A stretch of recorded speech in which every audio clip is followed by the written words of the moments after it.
The Old Wives' Tale by Arnold Bennett.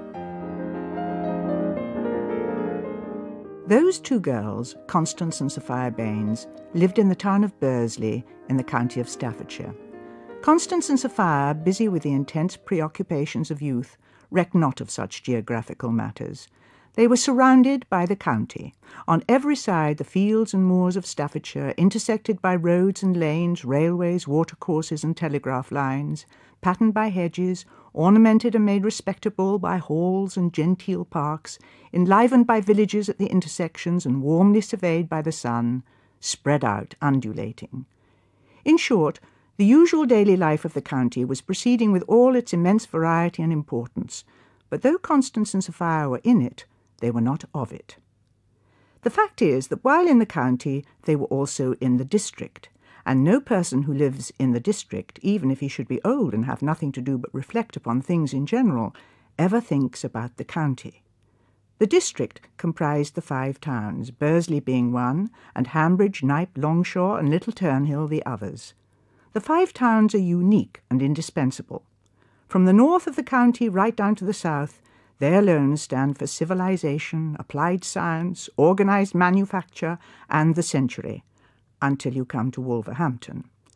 They are unique and indispensable because you cannot drink out of a teacup without the aid of the 5 towns.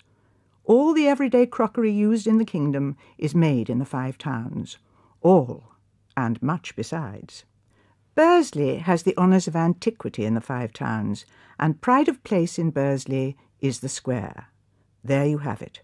The square embedded in the town, and the town embedded in the district, and the district embedded in the county, and the county lost and dreaming in the heart of England. The square was named after St. Luke. The evangelist might have been startled by certain phenomena in his square, but except in Wakes Week, when the shocking always happened, St. Luke's Square lived in a manner passably saintly, though it contained 5 public houses. It also contained a bank, a barber's, a confectioner's, 3 grocers, 2 chemists, an ironmonger's, a clothier's, and 5 drapers. The aristocracy of the square undoubtedly consisted of the drapers, and among the 5, the shop of Baines stood supreme. No business establishment could possibly be more respected than that of Mr. Baines was respected. And though John Baines had been bedridden for a dozen years, he still lived on the lips of admiring, ceremonious burgesses as our honoured fellow townsman. He deserved his reputation. Constance and Sophia were the daughters of this credit to human nature. He had no other children. They pressed their noses against the window of the showroom and gazed down into the square as perpendicularly as the projecting front of the shop would allow. The showroom was over the millinery and silken half of the shop. The girls could only press their noses against the window by kneeling on the counter, and this they were doing. Constance's nose was snub, but agreeably so. Sophia had a fine Roman nose, and she was a beautiful creature, beautiful and handsome at the same time. They were both of them rather like racehorses, quivering with delicate, sensitive and luxuriant life. Exquisite, enchanting proof of the circulation of the blood, innocent, artful, roguish, prim, gushing, ignorant, and miraculously wise. Their ages were 16 and 15. It is an epoch when, if one is frank, one must admit that one has nothing to learn. One has learned simply everything in the previous 6 months. "There she goes," exclaimed Sophia, up the square from the corner of King Street, past Maggie, domestic servant at the Baineses. Maggie had been at the shop since before the creation of Constance and Sophia. Maggie had fallen in love again.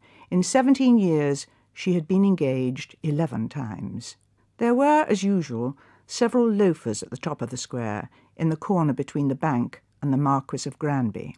As the girls watched, one of these loafers stepped forward and shook hands with an obviously willing Maggie. "Well," cried Constance, "did you ever see such a thing?" "It's too ridiculous," said Sophia severely. She had youth, beauty, and rank in her favour, and to her it really was ridiculous. "Poor old Maggie," Constance murmured. Constance was foolishly good-natured, a perfect manufactory of excuses for other people, and her benevolence was eternally rising up and overpowering her reason. "What time did Mother say she should be back?" Sophia asked. "Not until supper." "Oh, hallelujah!" Sophia burst out, clasping her hands in joy. And they both slid down from the counter just as if they had been little boys and not, as their mother called them, great girls. Sophia wandered about, a prey ripe for the evil one. "Oh!" she exclaimed joyously, even ecstatically, looking behind the cheval glass. "Here's Mother's new skirt." Constance heard swishings behind the glass. "What are you doing, Sophia?" "Nothing." "You surely aren't putting that skirt on?" "Why not?" "You'll catch it finely, I can tell you."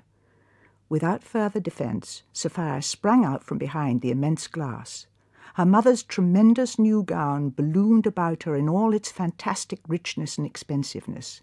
And with the gown she had put on her mother's importance, that mien of assured authority, of capacity tested in many a crisis, which characterised Mrs. Baines. "Sophia!" Constance breathed, with an intensity of alarm that merged into condoning admiration. "Whatever will you do next?" Sophia's lovely flushed face crowned the extraordinary structure like a blossom, scarcely controlling its laughter. She was as tall as her mother, and as imperious, as crested and proud, and in spite of the pigtail, the girlish semicircular comb, and the loose foal-like limbs, she could support as well as her mother the majesty of the embroidered dress. Her eyes sparkled with all the challenges of the untried virgin as she minced about the showroom. Then Sophia fell. Great distended rings of silk trembled and swayed gigantically on the floor, and Sophia's small feet lay like the feet of a doll on the rim of the largest circle. Constance sprang to her aid, a single embodied instinct of benevolence, with her snub nose, and tried to raise her. "Oh, Sophia!" she cried compassionately. That voice seemed not to know the tones of reproof. "I do hope you've not messed it, because Mother would be so—" The words were interrupted by the sound of groans beyond the door leading to the bedrooms.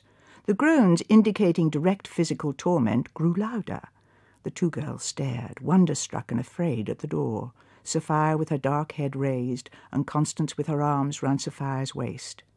The door opened, letting in a much magnified sound of groans, and there entered a youngish, undersized man who was frantically clutching his head in his hands and contorting all the muscles of his face.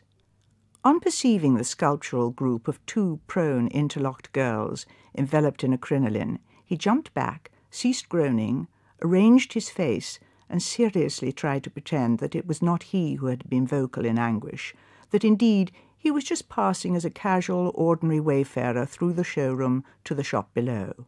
He blushed darkly, and the girls also blushed. "Oh, I beg pardon, I'm sure," said this youngish man suddenly, and with a swift turn he disappeared whence he had come. He was Mr. Povey, a person universally esteemed, both within and without the shop, the surrogate of bedridden Mr. Baines, the unfailing comfort and standby of Mrs. Baines, the fount and radiating centre of order and discipline in the shop. A quiet, diffident, secretive, tedious, and obstinate youngish man, absolutely faithful, absolutely efficient in his sphere, without brilliance, without distinction, perhaps rather little-minded, certainly narrow-minded, but what a force in the shop! The shop was inconceivable without Mr. Povey. He was under 20 and not out of his apprenticeship when Mr. Baines had been struck down, and he had at once proved his worth. Of the assistants, he alone slept in the house. His bedroom was next to that of his employer. There was a door between the two chambers, and the 2 steps led down from the larger to the less. The girls regained their feet, Sophia with Constance's help. It was not easy to write a capsized crinoline. They both began to laugh nervously, with a trace of hysteria. "I thought he'd gone to the dentist's," whispered Constance. Mr. Povey's toothache had been causing anxiety in the microcosm for 2 days. Mr. Povey, however, was afraid of going to the dentist's. The paragon of common sense, pictured by most people as being somehow unliable to human frailties, could not yet screw himself up to the point of ringing a dentist's doorbell. "He did look funny," said Sophia. "I wonder what he thought. I couldn't help laughing." Constance made no answer, But when Sophia had resumed her own clothes, and it was ascertained beyond doubt that the new dress had not suffered, she said, "I wonder whether something oughtn't to be done for Mr. Povey." In the parlour, a little later that afternoon, Mr. Povey, having taken Mrs. Baines's chair, bent his face down to the fire, seeking comfort from its warmth. Sophia poked the blaze, whereupon Mr. Povey abruptly withdrew his face. He then felt something light on his shoulders. Constance had taken the antimacassar from the back of the chair and protected him with it from the draughts. He did not instantly rebel, and therefore was permanently barred from rebellion. He was entrapped by the antimacassar. It formally constituted him an invalid, and Constance and Sophia his nurses. Constance drew the curtain across the street door. The seriousness of Mr. Povey's toothache, which became more and more manifest, had already wiped out the ludicrous memory of the encounter in the showroom. Looking at these two big girls with their short-sleeved black frocks and black aprons and their smooth hair and their composed, serious faces, one would have judged them incapable of the least lapse from an archangelic primness. Sophia especially presented a marvellous imitation of saintly innocence. As for the toothache, its action on Mr. Povey was apparently periodic. It gathered to a crisis like a wave, gradually, the torture increasing till the wave broke and left Mr. Povey exhausted, but free for a moment from pain. These crises recurred about once a minute. And now, accustomed to the presence of the young virgins, and having tacitly acknowledged by his acceptance of the antimacassar that his state was abnormal, he gave himself up frankly to the affliction. He concealed nothing of his agony, which was fully displayed by sudden contortions of his frame and frantic oscillations of the rocking-chair. Presently, as he lay back enfeebled in the wash of a spent wave, he murmured with a sick man's voice, "I suppose you haven't got any laudanum." The girl started into life. "Laudanum, Mr. Povey?" "Yes, to hold in my mouth." He sat up, tense. Another wave was forming. The excellent fellow was lost to all self-respect, all decency. "There's sure to be some in Mother's cupboard," said Sophia. Constance, who bore Mrs. Baines's bunch of keys at her girdle, a solemn trust, moved a little fearfully to a corner cupboard which was hung in the angle to the right of the projecting fireplace. The girls examined the sacred interior. "There it is," said Sophia eagerly. And there it was, a blue bottle with a saffron label. Caution, poison, laudanum. Charles Critchlow, dispensing chemist, St. Luke's Square, Bursley. The expectation of beneficent laudanum had enlivened Mr. Povey, had already indeed, by a sort of suggestion, half cured his toothache. 2 or 3 drops in a little water. He showed impatience to be at the laudanum. "I'll get the water," said Sophia. With youthful cries and alarms, they succeeded in pouring 4 mortal dark drops, one more than Constance intended, into a cup containing a little water, and as they handed the cup to Mr. Povey, their faces were the faces of affrighted comical conspirators. Mr. Povey imbibed eagerly of the potion, put the cup on the mantelpiece, and then tilted his head to the right so as to submerge the affected tooth. The girls, out of a nice modesty, turned away, for Mr. Povey must not swallow the medicine, and they preferred to leave him unhampered in the solution of a delicate problem. When next they examined him, he was leaning back in the rocking-chair with his mouth open and his eyes shut. "Has it done you any good, Mr. Povey?" "I think I'll lie down on the sofa for a minute," was Mr. Povey's strange reply, and forthwith he sprang up and flung himself on the horsehair sofa between the fireplace and the window, where he lay stripped of all his dignity, a mere beaten animal in a grey suit with peculiar coat-tails and a very creased waistcoat. Constance ran after him with the antimacassar, which she spread softly on his shoulders, and Sophia put another one over his thin little legs all drawn up. Then they gazed at their handiwork, with secret self-accusations and the most dreadful misgivings.